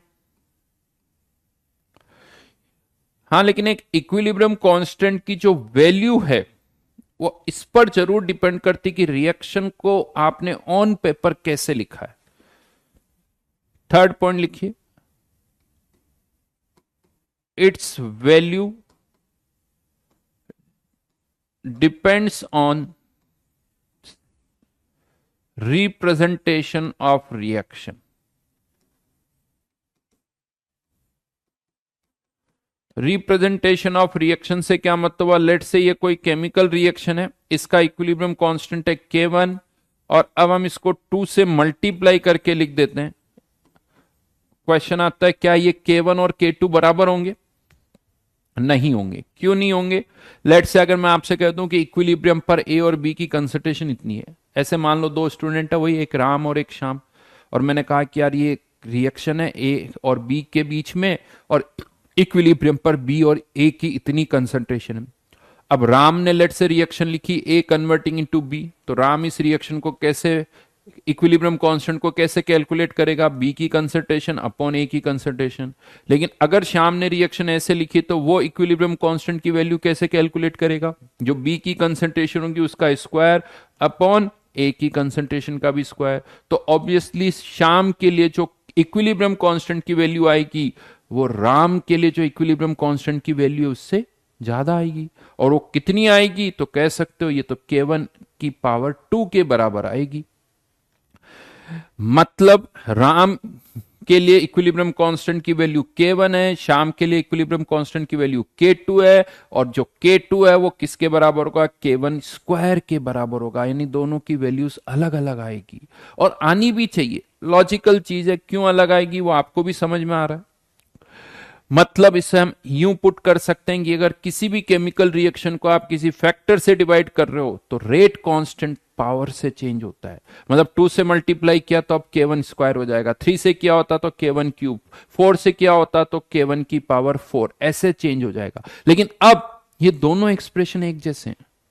आप यानी कि सर मैं कौन सा एक्सप्रेशन यूज करूंगा, आप यहां से क्वेश्चन सॉल्व करो या यहां से, आंसर वही आएगा। मतलब लेट से मैं आपको कह देता हूं कि एक केमिकल रिएक्शन के लिए इक्विलिब्रियम कांस्टेंट की वैल्यू इतनी है और ए की कंसंट्रेशन इतनी है, बताओ बी की कितनी होगी। तो आप बी की कंसंट्रेशन यहां से निकालो या यहां से निकालो, बात तो वही, अलग आंसर नहीं आएगा। ए और बी की कंसंट्रे अगर ए की पता और बी की कंसंट्रेशन निकालनी है तो यहां से भी आंसर वही आएगा, यहां से भी आंसर वही आएगा, बिकॉज दोनों एक्सप्रेशन एक ही जैसे। ये वही वाली बात हो गई कि एक केमिकल इक्वेशन एक इक्वेशन है y equals to x square. अब मैं इसको y square equals to x की पावर 4 भी लिख दूं तो कोई डिफरेंस नहीं है हमारे लिए, जब तक ये कहा जा रहा है कि x और y की वैल्यूज पहले भी पॉजिटिव थी अभी भी पॉजिटिव, यहां प्लस माइनस वाली तो कोई बात कर ही नहीं रहे। तो expression y equals to x square लिखो या y square equals to x की पावर 4 लिखो, देर इज नो डिफरेंस, कोई डिफरेंस नहीं है, वही चीज है जो लिख रहे हैं। तो किसी भी केमिकल रिएक्शन को अगर आप किसी फैक्टर से मल्टीप्लाई करते हो तो इक्विलिब्रियम कांस्टेंट पावर से चेंज हो जाएगा। सेकंड पॉइंट पर आता हूं, अगर किसी केमिकल रिएक्शन को आप रिवर्स करके लिख देते हो, किसी केमिकल रिएक्शन को अगर हमने रिवर्स करके लिख दिया तो क्या होगा। अब वापस वही राम और श्याम का एग्जांपल लेते हैं। लेट से मैं आपसे कहता हूं कि यार एक कंटेनर है जिसमें इक्विलिब्रियम है ऑलरेडी, सुनना अच्छी तरह से। लेट से एक कंटेनर है जिसमें इक्विलिब्रियम पर ऑलरेडी वो कंटेनर इक्विलिब्रियम पर है, मतलब ए और बी के बीच में इक्विलिब्रियम है, और मैंने आपसे कह दिया कि इक्विलिब्रियम पर ए की कंसंट्रेशन इतनी है और बी की कंसंट्रेशन इतनी है। पहला क्वेश्चन ये आता है क्या आपको पता चल जाएगा कि मैंने कंटेनर में स्टार्टिंग में ए डाला या स्टार्टिंग में बी डाला, क्योंकि मैंने ऐसा तो कुछ बताया ही नहीं आपको। मैंने तो कहां से डायरेक्ट स्टार्ट किया कि ये कंटेनर है जो कि ऑलरेडी इक्विलिब्रियम पर है, इक्विलिब्रियम पर ए की कंसंट्रेशन इतनी है, इक्विलिब्रियम पर बी की कंसंट्रेशन इतनी है, ये मैंने आपको बताया और आपसे ये पूछा कि बताओ इनिशियली मैंने कंटेनर में ए डाला था या बी डाला था? नहीं बता सकते। क्यों? क्योंकि इक्विलिब्रियम जो होता है ना किसी भी डायरेक्शन से अचीव हो जाता है। आप कंटेनर में ए डालोगे तो बी बन जाएगा, बी डालोगे तो ए बन जाएगा। ये थर्मोडायनेमिक्स में भी ऑलरेडी हम डिस्कस कर चुके हैं। तो हमें ये नहीं पता चलेगा कि इनिशियली हमने ए डाला है या बी डाला है। अब मान लो मैंने आपको कहा कि इक्विलिब्रियम पर ए की कंसंट्रेशन इतनी है, बी की कंसंट्रेशन इतनी है। अब राम ने रिएक्शन ऐसे लिख ली, श्याम ने रिएक्शन ऐसे लिख दी। तो राम ने जब रिएक्शन ऐसे लिखी तो राम क्या करेगा? इक्विलिब्रियम कांस्टेंट अगर निकालना है तो वो बी अपॉन ए की कंसंट्रेशन का रेशियो लेगा। और श्याम क्या करेगा? ए अपॉन बी की कंसंट्रेशन का रेशियो लेगा। तो दोनों के लिए जो वैल्यूज आएगी कह सकते हो K2 की वैल्यू किसके बराबर आएगी? 1/K1।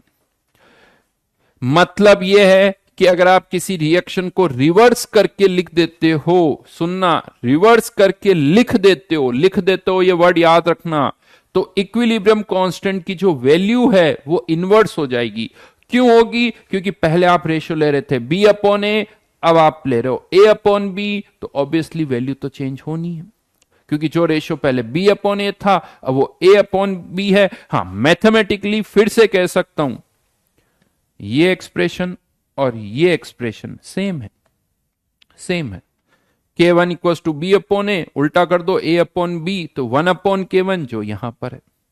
तो ये मैथमेटिकली ये दोनों एक ही बात है। या तो रिएक्शन को ऐसे लिखो या ऐसे लिखो। इवन आगे चलकर ऐसा हो सकता है कि मान लो मैं आपसे कहता हूं कि एक केमिकल रिएक्शन हो रही है, मैं रिएक्शन ऐसे लिख के देता हूं, आपका मन करे नहीं सर मैं तो इसको ऐसे नहीं लिखूंगा।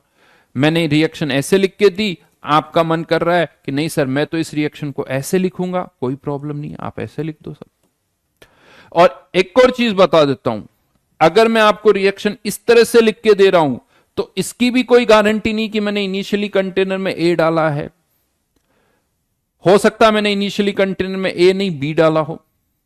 या यूं मान लो कि अगर मैं रिएक्शन ऐसे लिख के दे रहा हूं तो इसकी भी कोई गारंटी नहीं कि इनिशियली मैंने कंटेनर में बी डाला हो सकता है मैंने इनिशियली कंटेनर में ए डाला हो। या ऐसा भी हो सकता है कि इनिशियली कंटेनर में ए और बी दोनों ही डाल दिए हूं। बहुतों के दिमाग में फिट है कि अच्छा ए रिएक्शन ऐसे लिखी हुई है मतलब कंटेनर में ए ही डालेंगे, इसकी कोई गारंटी नहीं है। हाँ, ज्यादातर हम ऐसे ही करते हैं कि अच्छा ए डाल रहा हूं तो ए कन्वर्टिंग इनटू बी लिखा जाए, बट ये कोई जरूरी तो नहीं। मुझे तो आपको एक डेटा देना है, इस रिएक्शन का डेटा देना है या इस रिएक्शन का डेटा देना है, दोनों में से किसी एक का डेटा दे दूंगा तो दूसरे का पता चल जाएगा। अगर मैंने ये रिएक्शन लिख के दे दी, आप इसको उल्टा करके ऐसे लिख दो, मैंने ये रिएक्शन लिख के दी, आप उल्टा करके ऐसे लिख दो। ये देखिए कुछ कुछ चीजें जो आपके दिमाग में फीडेड है ना ऑलरेडी, जो आपको पता और जो गलत है वो मैं बता रहा हूं। उस थॉट को थोड़ा सा बदलना पड़ेगा। बहुतों के दिमाग में क्या है, बस ए कन्वर्टिंग इनटू बी, तो ए डाला होगा हमने और उससे बी बन रहा है, ऐसा कुछ भी नहीं है। मैं इस रिएक्शन को ऐसे करके लिख दूं, लो अब इसका मतलब क्या मैंने कंटेनर में बी डाला है? नहीं भाई, हो सकता है ए डाला हो सकता है बी डाला हो सकता है दोनों डाले हो। आपकी इच्छा हो जैसे रिएक्शन लिखो, ऐसे लिखो, रिएक्शन ऐसे लिखो, कोई प्रॉब्लम नहीं है, आंसर तो वही आएगा, इससे आंसर में कोई चेंज नहीं होगा। हाँ, हम कैसे लिखेंगे जिससे सॉल्व करना आसान हो, वो आगे देखेंगे कि किससे सॉल्व करना आसान होता है। इससे सॉल्व करना आसान है तो ऐसे लिख देंगे, इससे सॉल्व करना आसान है तो ऐसे लिख देंगे, वो आगे समझ में आएगा। तो किसी भी रिएक्शन को रिवर्स करके लिख देने पर इक्विलिब्रियम कांस्टेंट की वैल्यू इनवर्स हो जाती है। क्यों? क्योंकि पहले जो आप रेशियो बी अपॉन ए ले रहे थे, अब आप क्या ले रहे हो? ए अपॉन बी। समझ में आई मेरी बात?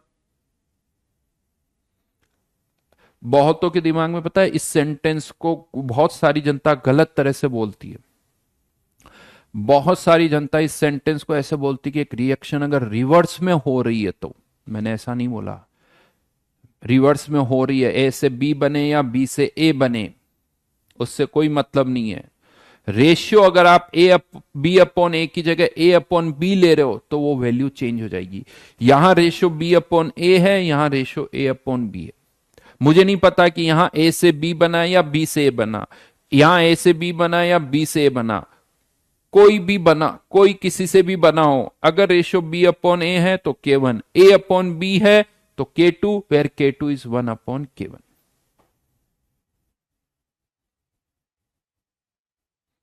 और एक और बात बता देता हूं, ये जब एक्सप्रेशन आप लिखते हो ना तो इक्विलिब्रियम पर लिखते हो, और इक्विलिब्रियम पर तो ए से बी और बी से ए दोनों ही हो रहा है। जितना ए से बी बन रहा है उतना ही बी से ए बन रहा है। अब एक भाई साहब सचिन जी, अरे सचिन तुम ना मत, क्यों सचिन तेंदुलकर का तुम नाम खराब करते हो हैं? ऐसे ऐसे क्वेश्चन पूछ पूछ के ना मत करो। मेरे दिमाग में सचिन वर्ड को लेके ना जबरदस्त वाला रेस्पेक्ट है।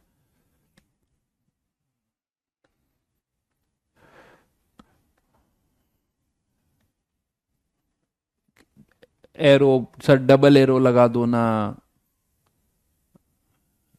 नहीं लगा रहा भाई, नहीं लगा रहा।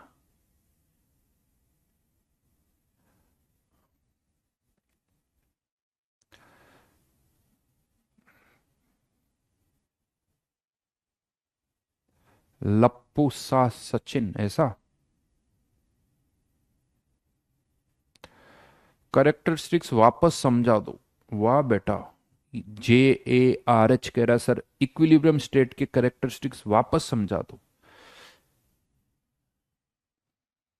तुम एक बार काम करो, तुम वापस 6 साल के एक बार बन जाओ, मैं करेक्टरिस्टिक्स भी वापस समझा दूंगा। तुम वापस अपनी बचपन में चले जाओ, 6-7 साल के बन के बता दो, मैं करेक्टरिस्टिक वापस समझा दूंगा। नहीं जा सकते ना तुम? मैं भी नहीं जा सकता, पता है। तुम खुद सुन लेना। देन नेक्स्ट पॉइंट, एक और छोटा सा पॉइंट है यहां पर।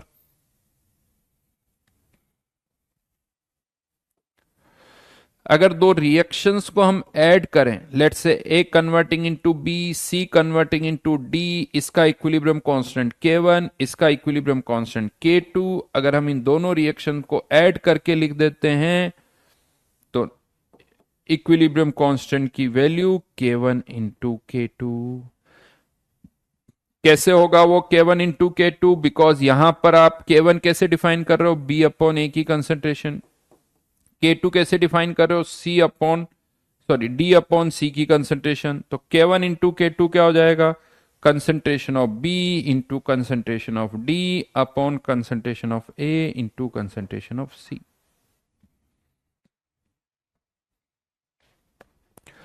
ऑब्वियसली बात है, B अपॉन A यानी K1, D upon C K2, तो इस रिएक्शन का जो इक्विलिब्रियम कांस्टेंट होगा यानी K3 will be equals to K1 multiplied by K2। तो ऑन पेपर आप रिएक्शन को कैसे लिखते हो उसके अकॉर्डिंग इक्विलिब्रियम कांस्टेंट की वैल्यू चेंज होगी, लेकिन अब अगर ये K1 है तो ये K1 तभी चेंज होगा, इस रिएक्शन का इक्विलिब्रियम कांस्टेंट ये तभी चेंज होगा जब टेम्परेचर चेंज होगा। समझ में आई मेरी बात? यानी ये K1 तभी चेंज होगा जब टेम्परेचर चेंज होगा, अदरवाइज K1 की वैल्यू में कोई चेंज नहीं होगा। K2 तभी चेंज होगा जब टेम्परेचर चेंज होगा, अदरवाइज K2 में कोई चेंज नहीं होगा। नेक्स्ट पॉइंट पर आ रहा हूं, फोर्थ कैरेक्टरिस्टिक पर आ रहा हूं। ये तो था थर्ड वन, फोर्थ वन आप सबको पता है इक्विलिब्रियम कांस्टेंट जो होते हैं ना वो भी अलग अलग तरह के डिफाइन होते हैं, KC KP। तो types of equilibrium constant, types of equilibrium constant, first one KC।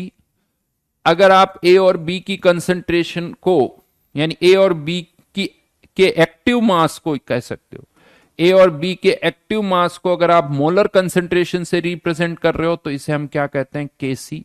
Units की अगर मैं बात करूं तो इसकी यूनिट्स क्या हो जाएगी? मोल्स पर लीटर की पावर B माइनस ए। कोई जरूरी नहीं कि कंसंट्रेशन आप मोल्स पर लीटर में पुट करो, आप मोल्स पर मीटर क्यूब में भी पुट कर सकते हो, बट ज्यादातर तो हम मोल्स पर लीटर में ही करते हैं। तो मोल्स पर लीटर या मोल्स पर मीटर क्यूब की पावर B माइनस ए। केस इसे क्या कहा जाता है? KC, क्योंकि ए और बी के एक्टिव मास को आपने किससे रिप्रेजेंट किया है? मोलर कंसंट्रेशन से। Then second one KP। अगर यही हमें KP डिफाइन करना है तो KP इक्वल्स टू क्या हो जाएगा? पार्शियल प्रेशर ऑफ B की power B upon partial pressure of A की पावर A। अगर एक्टिव मास को आप पार्शियल प्रेशर से रिप्रेजेंट कर रहे हो तो फिर हम वर्ड यूज करेंगे KP, और एक्टिव मास को मोलर कंसंट्रेशन से रिप्रेजेंट कर रहे हो तो हम यूज करते हैं KC। तो क्वेश्चन में देखना होगा हमें कि केसी दे रखा है या केपी दे रखा है, और जहां तक केपी की यूनिट्स की बात करें तो इसकी यूनिट्स एटमॉस्फेयर की पावर बी माइनस ए, या पास्कल की पावर बी माइनस ए, या इन टर्म्स ऑफ बार, जिसमें भी पुट करना चाहो कोई प्रॉब्लम नहीं है, M of H G torr, जिसमें भी पुट करना चाहो वो पुट कर सकते हो। ज्यादातर हम एटमॉस्फेयर में करते हैं, बट सारे ऑप्शंस खुले हुए हैं। केसी, केपी, यस, इस पर भी जेई में क्वेश्चन आते हैं कि अगर केसी इतना है तो बताओ केपी क्या होगा, केपी इतना है तो केसी क्या होगा। क्या हम केपी से डायरेक्ट केसी या केसी से डायरेक्ट केपी निकाल सकते हैं? बिल्कुल निकाल सकते हैं। आई थिंक सबको फॉर्मूला भी पता होगा, हाँ या ना? केपी और केसी के बीच का फॉर्मूला पता है सबको कि क्या रिलेशनशिप है दोनों में?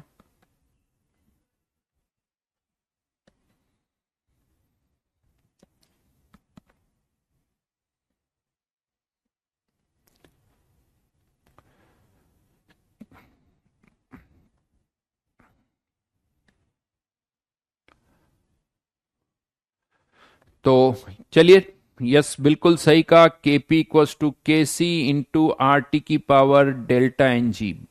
यस, यहां पर मैं एक चीज बता दूं आपको, केपी तभी डिफाइन होता है जब गैसेस इन्वॉल्व हो। कोई भी सॉल्यूशन है, आयंस है, तब केपी डिफाइन नहीं होता है। केपी तभी डिफाइन होता है जब रिएक्शन किसके बीच में हो रही हो, गैसेस के लिए, गैसेस के बीच में। इसीलिए इन केस ऑफ केपी आप इस बी माइनस ए को क्या लिख देते हो, डेल्टा एन जी भी लिख देते हो। एटमॉस्फेयर की power delta N G, pascal की पावर डेल्टा एन जी। तो अगर मुझे इसको केसी से रिलेट करना है तो आई थिंक सबको पता है प्रेशर जो होता है, pressure equals to N upon V R T. Gases के लिए PV equals to N R T से लिख सकता हम यहां पर, और एन अपॉन वी को मैं क्या लिख सकता हूं, कंसंट्रेशन इंटू आर टी। तो pressure equals to concentration into R T. तो यहां पर ये लेट से अगर ए का प्रेशर है तो ये कंसंट्रेशन किसकी होगी, ए की, ए की molar concentration, pressure of A, molar concentration of A into R T. तो यहां पर क्या लिख सकता हूं, बी की कंसंट्रेशन इंटू आर टी की पावर बी, ए की कंसंट्रेशन इंटू आर टी की पावर ए।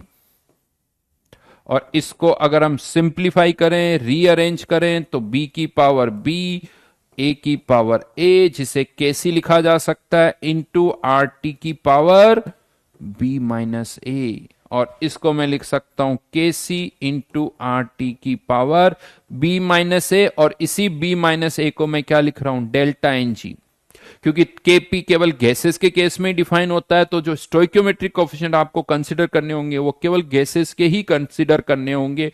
अगर कोई सॉलिड है तो उसके स्टोइक्योमेट्रिक कोफिशिएंट से कोई लेना देना नहीं है, कोई लिक्विड है तो उसके स्टोइक्योमेट्रिक कोफिशिएंट से कोई लेना देना नहीं है। वैसे बड़ी सिंपल सी बात है जो सबको पता ऑलरेडी होनी चाहिए, मेरे हिसाब से होगी भी सही।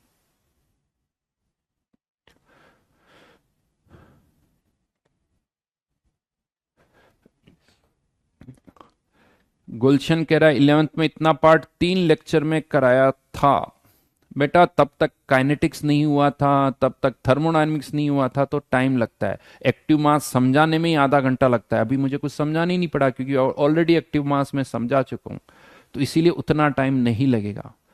बिल्कुल सही कह रहे हो गुलशन, 11th में इसी चैप्टर को पढ़ने में अच्छा खासा टाइम लगता है, यहां पर कम लगता है। प्रिंस कह रहा है sir you teaches so well, you teach so well. मेरी फिजिकल जो है, बड़ी मिक्स लैंग्वेज लिख रहे हो तुम, हैं? एक तो तुमने क्या लिखा सर, यू टेकेज यानी टीचेस को बदल दिया, फिर लिखा मेरी physical is now becoming good, मेरी physical is now becoming good.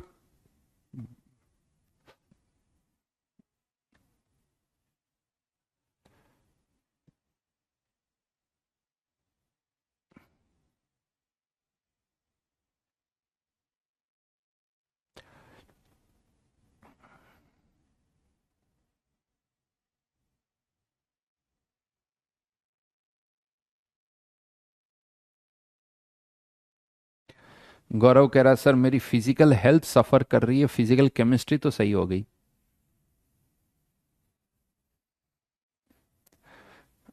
वैसे मेरी भी इंग्लिश ऐसे ही है बेटा, मेरी तो इंग्लिश छोड़ो हिंदी भी वैसी है, बट बात समझ में आ जानी चाहिए नहीं।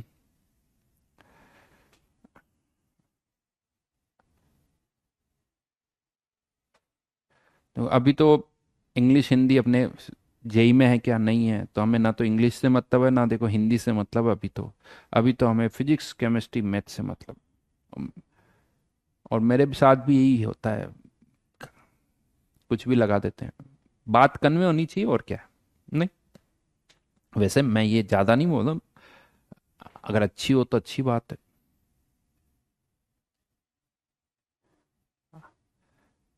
हाँ बेटा, सौरव कह रहा है भावनाओं, भावना को समझना जरूरी है। हाँ बेटा, भावना नहीं भावनाओं को समझना, तो भावना मत करो उसको।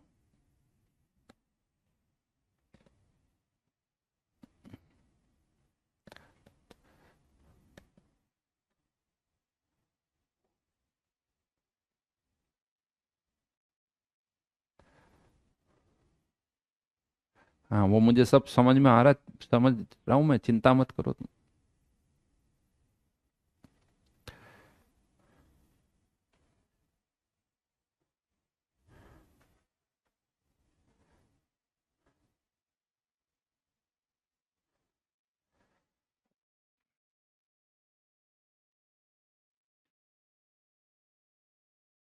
चलो वापस आगे बढ़ते हैं, नेक्स्ट पॉइंट पर आते हैं।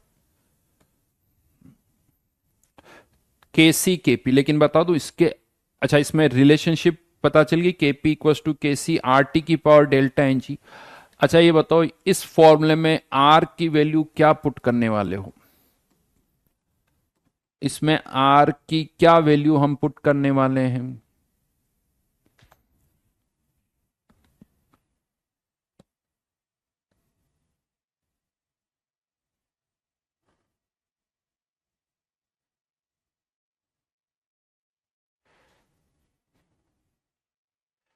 इतना बड़ा बड़ा कमेंट मत लिखो, 8.314.0821।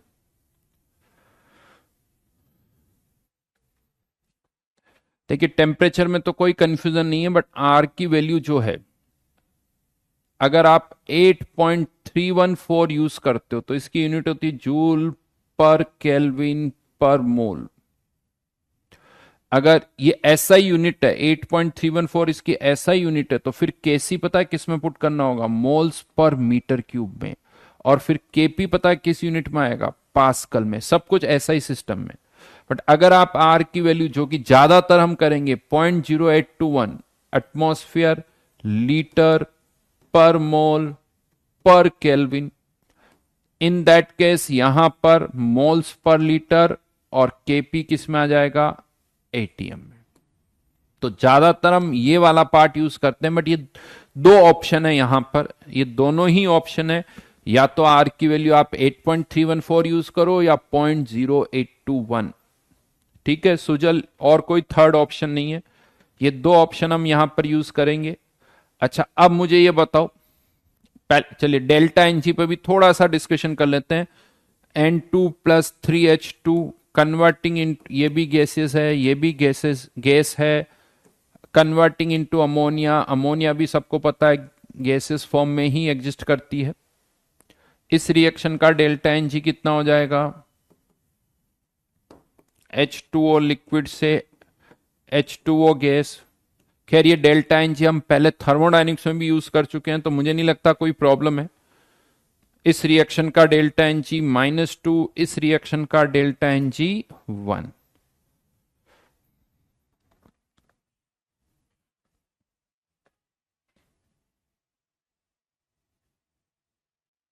राइट।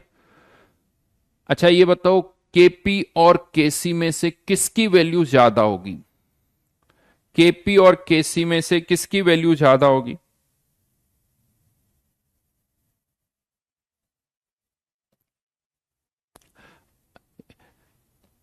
क्या मैं ऐसा बोल सकता हूं कि KP is always greater than केसी।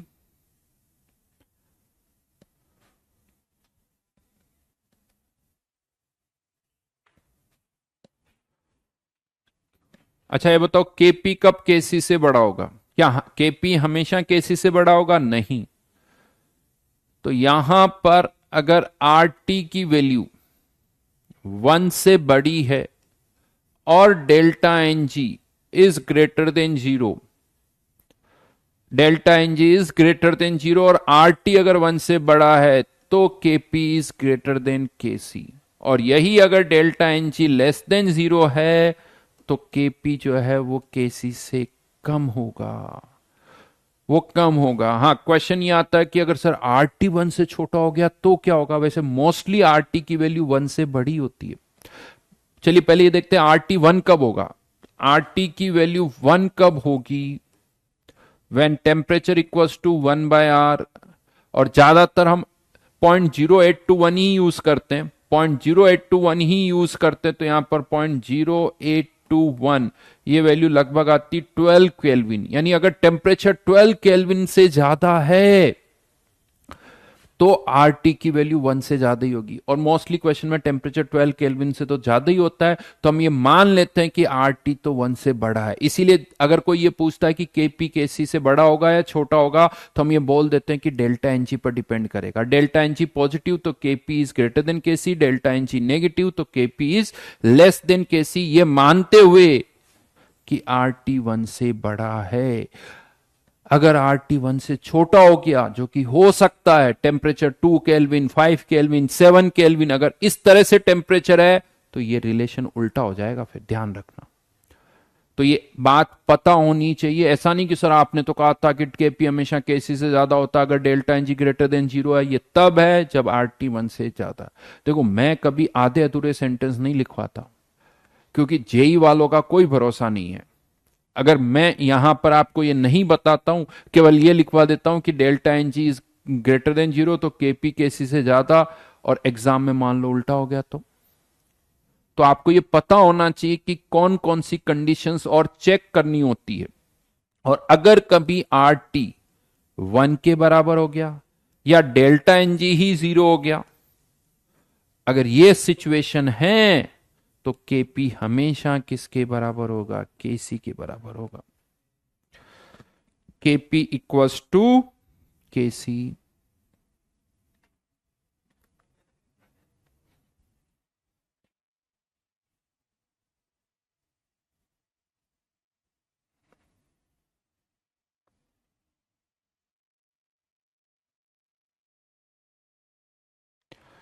हाँ, डेल्टा एन जी क्या बेटा? हम्म, जिस क्लास में आओ उसी क्लास में कुछ भी पूछना स्टार्ट कर दो, ऐसा।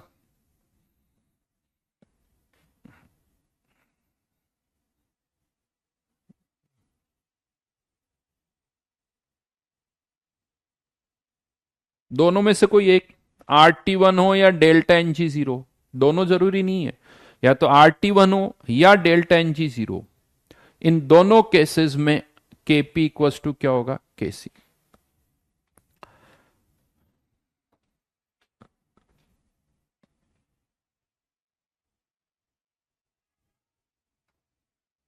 ठीक है। अच्छा,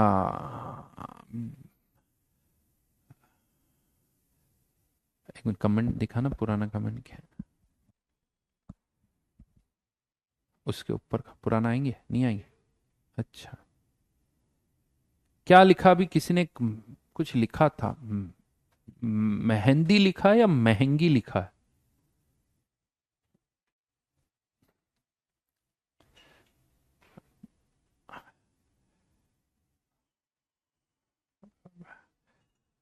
कि हाँ सर दिख रही है आपकी महंगी घड़ी है, ज्यादा शो ऑफ मत करो। बेटा कोई महंगी नहीं है,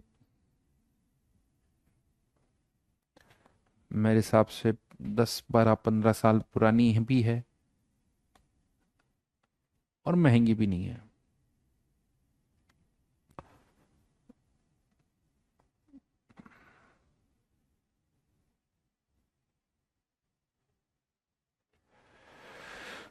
सर इज आईआईएससी गुड? बहुत बढ़िया सर, बहुत बढ़िया आईआईएससी। तो चलिए केपी केसी का आइडिया लग गया। देन यहीं पर एक दो पॉइंट्स और है वो बता देता हूं। एक और टर्म डिफाइन होती केपीसी। ये केपीसी क्या होता है? अगर किसी केमिकल रिएक्शन में गैसेस भी इन्वॉल्व है और आयंस भी इन्वॉल्व है, जैसे HCl को अगर आप पानी में डिसॉल्व करो तो H प्लस एक्वस और Cl आयन एक्वस, ऐसे ये आयोनाइज हो जाता है। अगर इसके लिए हमें इक्विलिब्रियम कांस्टेंट डिफाइन करना है तो आयंस को तो हम कंसंट्रेशन में लिखेंगे, और जो गैसेस होती है उनको पार्शियल प्रेशर से लिखा जाता है। H2O लिक्विड सॉल्वेंट अपीयर नहीं होते हैं, आप सबको पता है। प्योर सॉलिड, प्योर लिक्विड और सॉल्वेंट एक्सप्रेशन में अपीयर नहीं होते हैं, तो यहां पर केपीसी इक्वल्स टू ये होगा। केपीसी क्यों बोला जा रहा है? क्योंकि कंसंट्रेशन भी यूज कर रहे हो, प्रेशर भी यूज कर रहे हो, इसीलिए इसे बोला जाता है केपीसी। और इसकी यूनिट्स की अगर हम बात करें तो इसमें मोल्स पर लीटर वाली टर्म भी आएगी, एटमॉस्फेयर की टर्म्स भी आएगी, तो इसकी यूनिट्स भी थोड़ी अजीब सी होगी। और मैं आपको बता दूं, पूरे इलेक्ट्रोकेमिस्ट्री में आप ये केपीसी ही यूज करते हो। इलेक्ट्रोकेमिस्ट्री में आप केपीसी ही यूज करते हो, वहां कंसंट्रेशन को मोल्स पर लीटर में और प्रेशर को वहां पर हम एटमॉस्फेयर या बार में पुट करते हैं। तो ये थर्ड हो गया केपीसी, बट ज्यादा यहां यूज नहीं होगा। केमिकल इक्विलिब्रियम चैप्टर में इसका इतना ज्यादा यूज नहीं होता है। हाँ, लेकिन यहीं पर एक दो पॉइंट्स और बता दूं, कभी शायद जरूरत पड़ जाए। केसी नोट, इसे बोला जाता है standard equilibrium constant. Standard equilibrium constant. KC not और केसी में क्या डिफरेंस होता है? लेट्स से अगर ये कोई केमिकल रिएक्शन है, A moles of A converting into B moles of B, तो जो केसी नोट होता है उसमें जब आप वैल्यूज पुट करते हो तो उन्हें 1m से डिवाइड कर दिया जाता है। Concentration of A divided bye 1m की पावर ए। अब यहां से ऐसा लगता है 1m से डिवाइड करने से हुआ क्या, 1 से डिवाइड कर रहे हैं। देखो, 1 से डिवाइड करने से वैल्यूज तो चेंज नहीं होगी, यानी न्यूमेरिकल वैल्यू तो वही रहेगी, बट अब ये टर्म क्या हो जाएगी? यूनिटलेस। अब ये टर्म क्या हो जाएगी? यूनिटलेस हो जाएगी। यानी केसी की यूनिट होती है, बट केसी नोट की कोई यूनिट नहीं होती। हाँ, दोनों का मैग्नीट्यूड सेम होगा, लेकिन केसी नोट इज यूनिटलेस। उसी तरह से आप चाहो तो केपी नोट भी डिफाइन कर सकते हो, और केपी नोट के केस में हम किससे डिवाइड करते हैं? 1 बार से। Partial pressure of B divided by 1 bar की power B, partial pressure of A divided by 1 bar की पावर ए, और ये भी यूनिटलेस हो जाएगा। अब आपको लग रहा है सर इससे क्या फायदा, ऐसा कर क्यों रहे हैं? ऐसा इसलिए कर रहे हैं, तो मैं आपको बता दूं, जो डेल्टा जी नोट वाला फॉर्मूला है ना, ये जो फॉर्मूला हमने थर्मोडायनेमिक्स में डिराइव किया था, इसमें मैंने कहा था कि ये इक्विलिब्रियम कांस्टेंट है। सही में देखा जाए तो ये इक्विलिब्रियम कांस्टेंट नॉट है, मतलब स्टैंडर्ड इक्विलिब्रियम कांस्टेंट है, क्योंकि यहां पर भी ये यूनिटलेस होता है। देखो, एक जगह यूनिट है, एक जगह यूनिट नहीं है, इतना सा ही डिफरेंस है। बट हाँ, थर्मोडायनेमिक्स से जो इक्विलिब्रियम कांस्टेंट निकल के आता है वो केसी नोट या केपी नोट होता है, ध्यान रखना। बट आप उसको यूनिट लगा दो तो केसी नोट से केसी हो जाएगा, केपी नोट में भी यूनिट लगा दो तो वो केपी नोट से केपी हो जाएगा, तो इसीलिए ज्यादा कोई फर्क पड़ता नहीं है। एक तरीका है डिफाइन करने का, पता होना चाहिए what is KC, what is KC nought, what is KP note.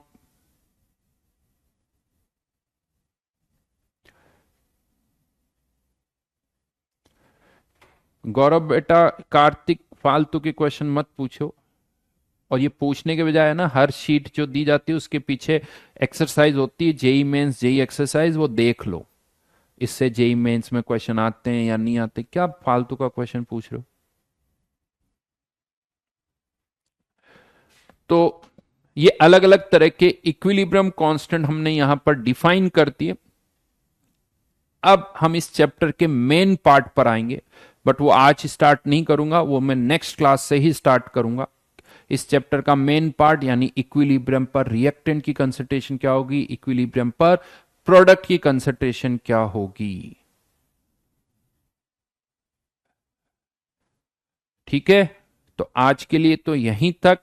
Next class का होमवर्क जो है, एक तो जो S1 का डिस्कशन जो बाकी वो करेंगे, और काइनेटिक्स की जेई मेंस में हम कहां तक कर चुके हैं? काइनेटिक्स की जेई मेंस कहां तक कर चुके हैं? कुछ दिया था क्या उसमें मैंने? दे तो चुका हूं, मुझे याद आ रहा है। तो बची हुई केमिकल काइनेटिक्स की जेई मेंस, काइनेटिक्स में, ठीक है।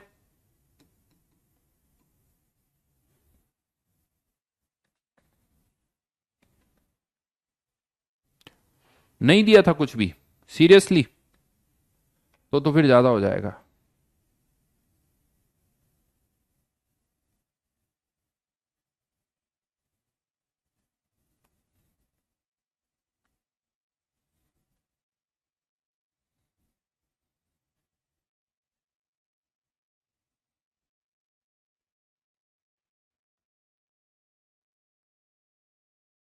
1 से लेके 25 तक कर देता हूं, ठीक है। 1 से लेके 25 तक, और जो S1 थी वो डिस्कस कर लेंगे केमिकल काइनेटिक्स में।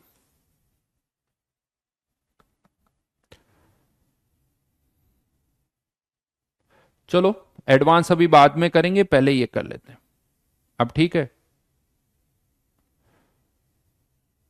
सौमेंद्र सर कुछ बताऊं, बहुत डीमोटिवेटेड लग रहा है। देखो सौमेंद्र, हर दिन एक जैसा नहीं होता है, किसी दिन अच्छा लगता है, किसी दिन कम अच्छा लगता है। मेहनत करते रहो। बस ये देखो कि टाइम खराब नहीं होना चाहिए, टाइम हमारे पास ज्यादा नहीं है, इतना सोचने का टाइम ही नहीं है। सीधा सीधा पढ़ते रहो, होमवर्क करते रहो, कुछ मत सोचो, कुछ मत सोचो। केवल एक टारगेट रखो, जो मेरा होमवर्क है वो मुझे पूरा करना है। उसके बाद रिजल्ट जो भी आता है वो एक अलग बात है। एग्जाम में कम मार्क्स आ रहे हैं, ज्यादा मार्क्स आ रहे हैं, उससे मतलब नहीं है। मतलब इससे है कि मेरा होमवर्क पूरा होना चाहिए और उसका रिवीजन होना चाहिए। आयुध का कहना है, सर मेरी दीदी का बर्थडे है, मनीषा। ओके, और आप उसके आइडल हो तो मेरी तरफ से आयुध, उसको, आपकी दीदी को, मनीषा को हैप्पी बर्थडे विश करना, और उनको भी एक मोल आशीर्वाद, राइट।